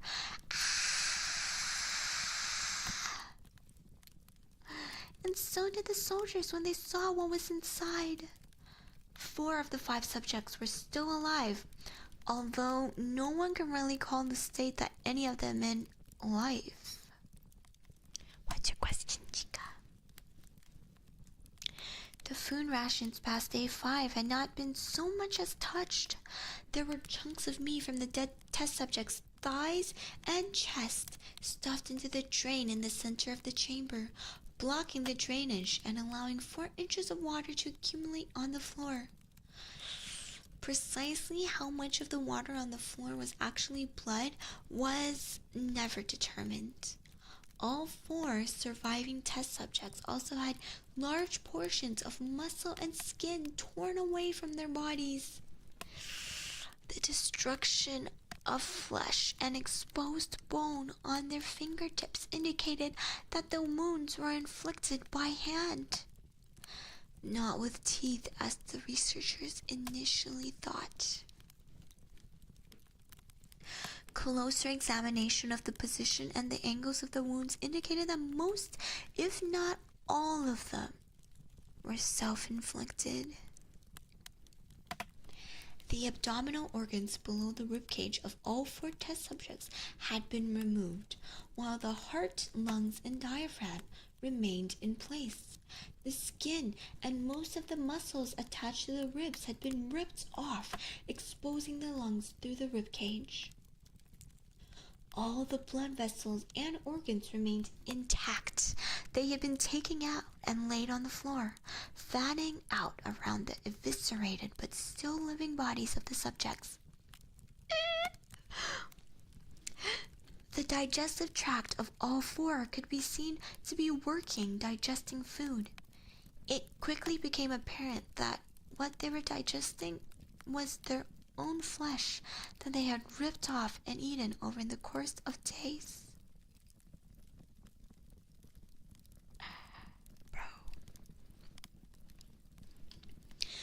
Most of the soldiers were Russian special operatives at the facility, but still many refused to return to the chamber to remove the test subjects. They continued to scream to be left in the chamber and alternately begged and demanded that the gas be turned back on, lest they fall asleep. To everyone's surprise, the test subjects put up a fierce fight in the process of being removed from the chamber. One of the Russian soldiers died from having his throat ripped out. Another was gravely injured by having his beep ripped off and an artery in his leg severed by one of the test subjects' teeth.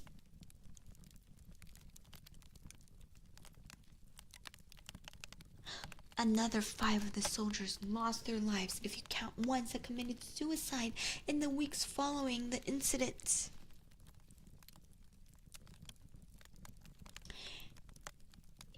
Oh, I'm hungry. That was my stomach.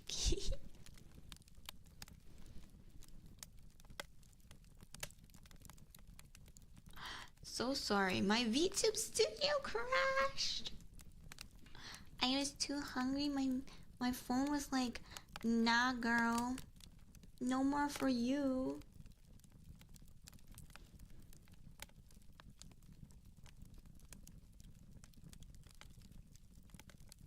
It'll be back up very shortly. In the meantime, let's drink some water.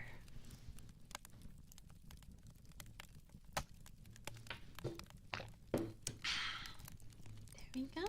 We're back. In the struggle, one of the 4 living subjects, oh, I'm so hungry, had his spleen ruptured and he bled out almost immediately. The medical researchers attempted to sedate him, but this proved impossible. He was injected with more than 10 times the human dose of a morphine derivative and still fought like a cornered animal, breaking the ribs and arms of one doctor. When a heart was seen to beat for a full 2 minutes after he had bled out to the point there was more air in his vascular system than blood.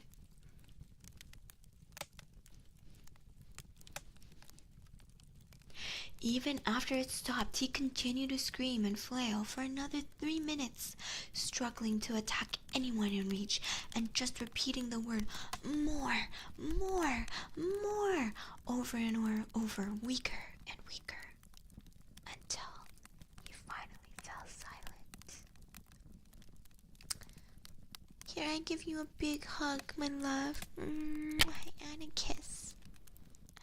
The surviving 3 test subjects were heavily restrained and moved to a medical facility, the 2 with intact vocal cords continuously begging for the gas, demanding to be kept awake. Thank you, Chica. The most injured of the 3 was taken to the only surgical operating room that the facility had. In the process of preparing the subject to have his organs placed back within his body, it was found that he was effectively immune to the sedative they had given him to prepare him for the surgery. He fought furiously against his restraints when the anesthetic gas was brought out to put him under.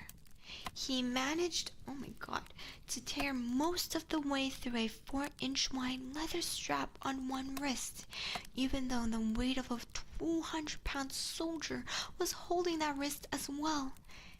It took only a little more anesthetic than normal to put him under, and the instant his eyelids fluttered and closed, his heart stopped.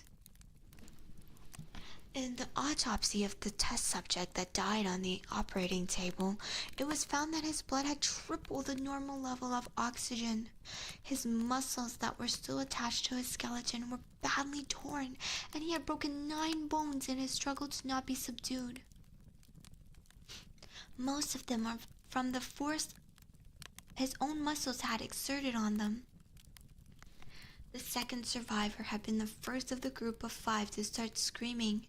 His vocal cords destroyed, he was unable to beg or object to surgery, and he only reacted by shaking his head violently in disapproval when the anesthetic gas was brought near him. He shook his head yes when someone suggested, reluctantly, they try the surgery without anesthetic, and did not react for the entire 6-hour procedure of replacing his abdominal organs and attempting to cover them with what remained of his skin. The surgeon presiding stated repeatedly that it should be medically possible for the patient to still be alive. One terrified nurse assisting the surgery stated that she had seen the patient's mouth curl into a smile several times whenever his eyes met hers. When the surgery ended, the subject looked at the surgeon and began to wheeze loudly, attempting to talk while struggling. Assuming this must be something of drastic importance, the surgeon had a pen and pad fetched so the patient could write his message. It was simple. Keep cutting. The other 2 test subjects were given the same surgery, both without anesthetic as well. Although they had to be injected with a paralytic for the duration of the operation, the surgeon found it impossible to perform the operation while the patients laughed continuously.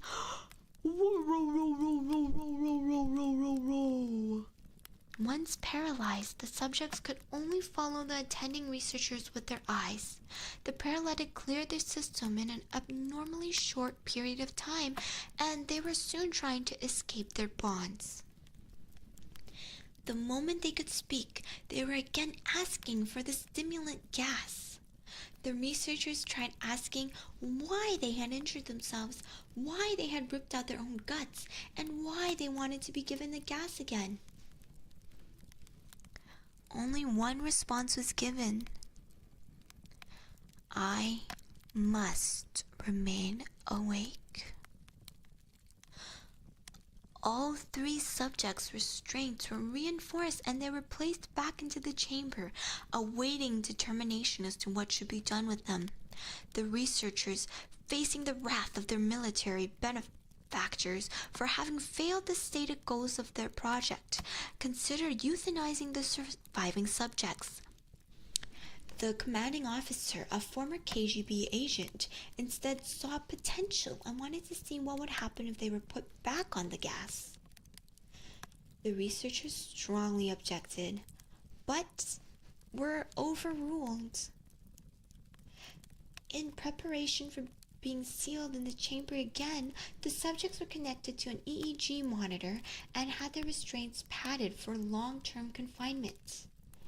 To everyone's surprise, all 3 stopped struggling the moment it was let slip that they were going back on the gas. It was obvious that at this point, all 3 were putting up a great struggle to stay awake. One of the subjects that could speak was humming loudly and continuously. The mute subject was straining his legs against the leather bonds with all his might. First left, then right, then left again for something to focus on. The remaining subject was holding his head off his pillow and blinking rapidly. Having been the first to be wired for EEG, most of the researchers were monitoring his brainwaves in surprise. They were normal most of the time, but sometimes flatlined inexplicably. It looked as if he were repeatedly suffering from brain death before returning to normal. As they focused on papers scrolling out of the brainwave monitor, only one nurse saw his eyes slip shut at the moment his head hit the pillow. His brainwaves immediately changed to that of a deep sleep, then flatlined for the last time as his heart simultaneously stopped. This is the original, I'm pretty sure. But hello, Funtime Freddy. It seems like you got a revamp. Welcome. The only remaining subject that could speak started screaming to be sealed in now. His brainwaves showed the same flat lines as one who had just died from falling asleep. The commander gave the order to seal the chamber with both subjects inside, as well as 3 researchers. One of the named 3 immediately drew his gun and shot the commander point blank between the eyes, then turned the gun on the mute subject and beep beep beep out as well. He pointed the gun at the remaining subject, still restrained to a bed as the remaining members of the medical research team fled the room. "I won't be locked in here with these things! Not with you!" he screamed at the man strapped on the table. "What are you?" he demanded. "I must know." The subject smiled. "Have you forgotten so easily?" the subject asked. "We are you. We are the madness that lurks within you all, begging to be free at every moment in your deepest animal minds. We are what you hide from in your beds every night. We are what you sedate into silence and paralysis when you go to the nocturnal haven where we cannot tread." The researcher paused, then aimed at the subject's heart and fired.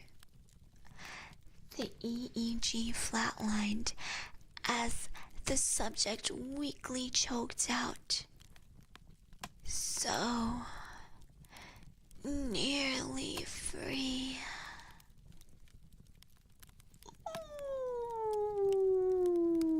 Ooh. Okay, now we get a little bit of lore around this creepypasta, but that's one of my favorite creepypastas. I think it's spoopy, but it's also like it seems like it could be real, which is what gives it its extra spoopy factor, and it's filled with gore and blood and death, and that's what I like. I hope you guys liked it. Don't be scared though, because I'm here. And I will protect you. So the image is a fake, so this is obviously not real.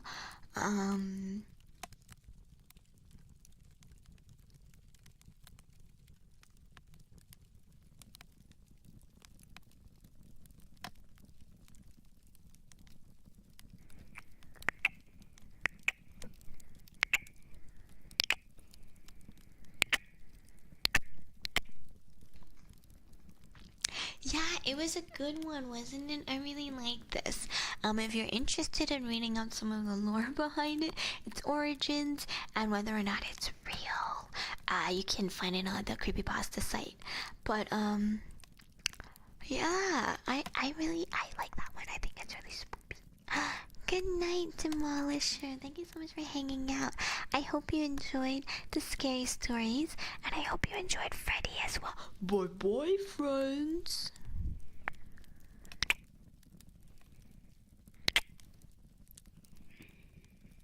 Are you saying it's actually real? No, it's not real. It's not real.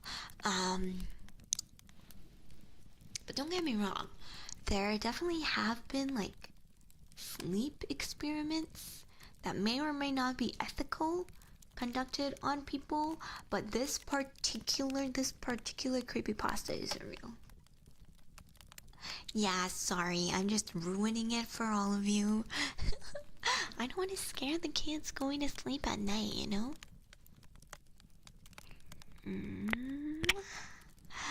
No, my bad, I'm sorry. No, it's definitely real.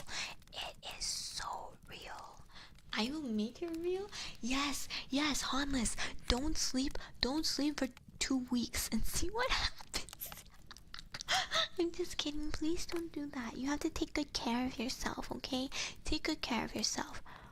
Immersion broken. But don't worry. I will never break your immersion of fish because I am real. I'm actually a fish IRL, and I'm actually a real salmon girl. So don't worry. That is one immersion that will never be broken. Maybe you can go to the dentist and be like, hey, I need some laughing gas. So pull out my wisdom teeth, please. I think that's a little bit easier. Make it. I'll do it for the truth. Okay, I think we gathered a couple of volunteers. Maybe you guys can like, I don't know, meet up somewhere off collab somewhere. And like conduct the experiment together and see what happens. Make sure you catch it on camera, okay?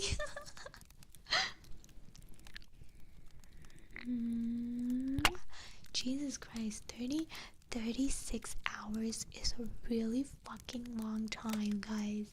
You guys need to sleep. Noble. My god, you have to sleep. It's really not good for your body. No, there's food allowed. The experimenters were giving them enough food. So you guys have to hoard enough food that will last all of you a month at least. But you guys can eat, and you guys can have books, and I guess since it's the modern age, you guys can even use the internet. I'm not gonna stop you guys. Tomahawk, I don't know, maybe, who knows? Kids are always lurking. Static. No, I'm worried for you. Don't worry, they'll be even more scared tomorrow when I play a scary game. I'm the kid. I'm gonna be the one that's scared. I'm the kid. Okay, I'm worried about you guys. Sleep is good. Sleep is really good for you, and you should definitely sleep. I know I really meme and dunk on, haha, no EP. If you EP, you're an elbozo. But I love you guys. I love my salmonians. What would the Salmon Lordette, Queen of all salmon, be without her salmonians? So you guys have to sleep, okay?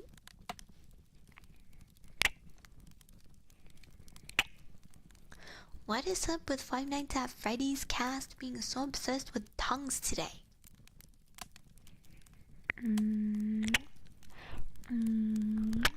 Okay, yeah, that is a good way. That is a good way to reset your internal clock. But listen, when you're 69 years old like me, it's quite a lot more difficult to do. That's good. I mean, if push comes to shove, I may appear with a pillow. What am I gonna do with it? I don't know.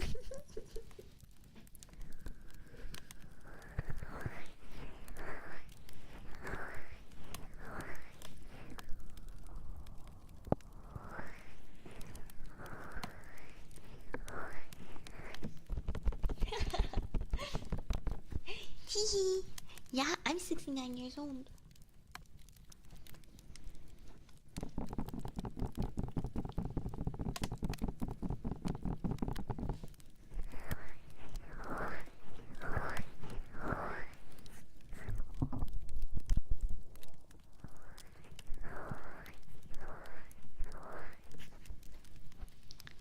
Funtime Freddy a rebel? Funtime Freddy a rebel?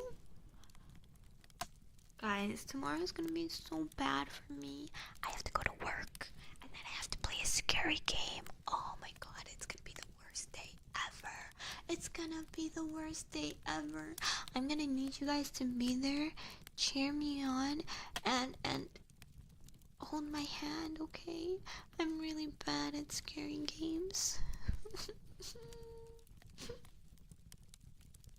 I mean, I do play the scariest game of them all, which is League of Legends, but that's not the same. That's not the same. I have something in my eye, help me. You'll hold my hand, right?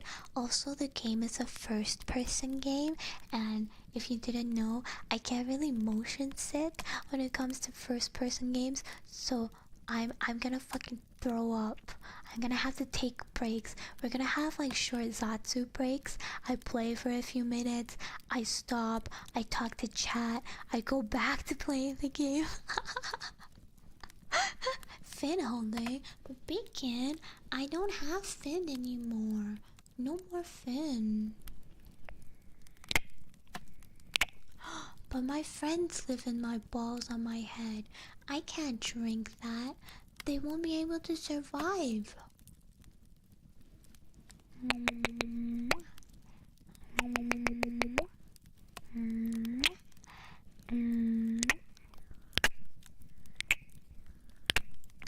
I did skim through the Reddit thread, but I didn't read through it thoroughly yet. But yeah, I already do a lot of those things. It doesn't help too much. Especially if the game is first person.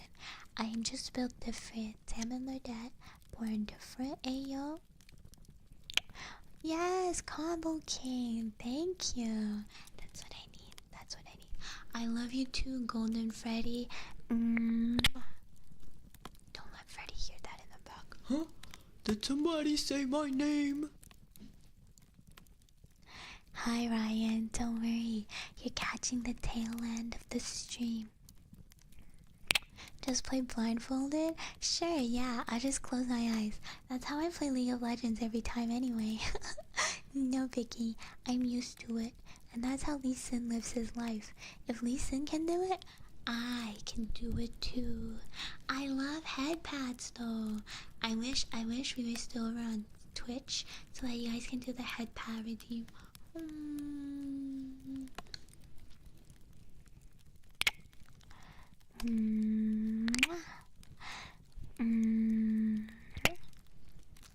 Just stuff a sock in your mouth.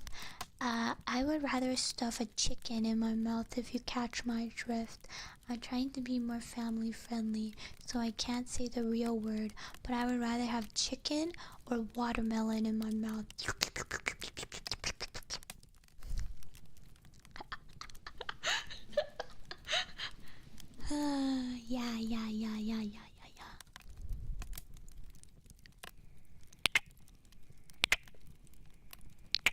The Lee Sin cosplay while playing blindfolded Lee Sin gameplay. Oh my god, that would actually be a lot of fun though.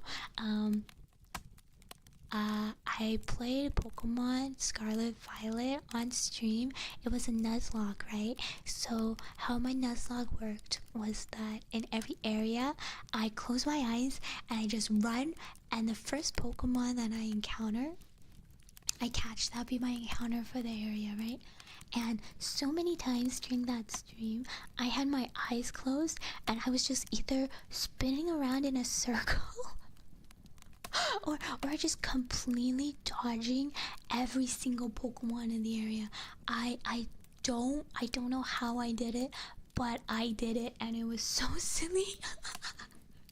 Me when I play League of Legends, dodge every single skill shot. I have to close my eyes. I knew it. I knew I was doing something wrong.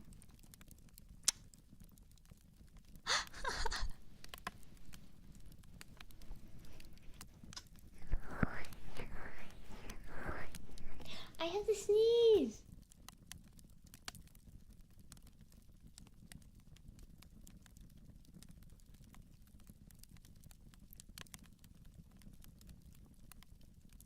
I sneeze.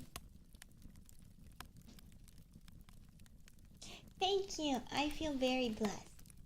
No, but real. It was so crazy. I was a pro. I bet I'd be a pro if I just closed my eyes and played League. Real and true.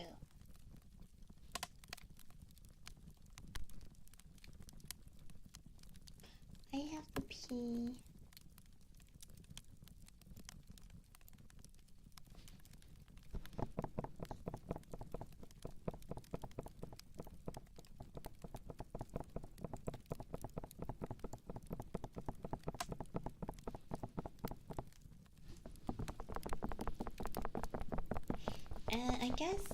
I guess this is a good time to probably end stream. I'm gonna conserve energy for a scary stream tomorrow, and also I have to work. That really sucks, bum. Yeah, no, I think that'll be fun. Maybe once we unlock membership, if we unlock membership, we can do something fun like that. Could be like a membership goal. Play League of Legends blindfolded. How many times can she get reported? Ooh.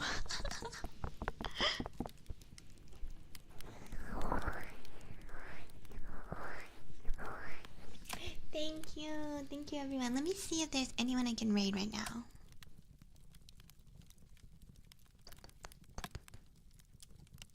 Rana's streaming. We're gonna finally be able to raid Rana this time. Thank you guys for joining me. I love you all so much. I had so much fun with you all today. I know it's a little bit different from our typical ASMR, but I still hope you guys had a good time. Remember, I love you. Thank you for the raid message. Sora, make sure you guys let Rana know I said hi, okay? Oh my god, Otsu Salmon is really cute. Oh my god, I love that one vibe. Otsu Salmon, that's so cute.